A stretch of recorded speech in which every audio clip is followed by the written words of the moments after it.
Less versus fewer. Have you ever been to the supermarket and checked out at the 10 items or less register? Probably, but grammatically speaking, the word less is used incorrectly here. You see, less is used to refer to uncountable things, while fewer describes countable things.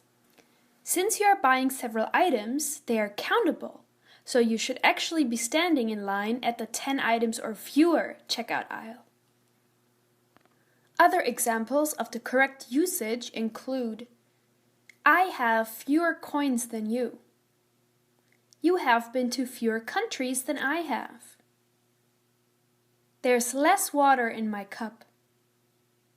I have less money in my wallet than he does.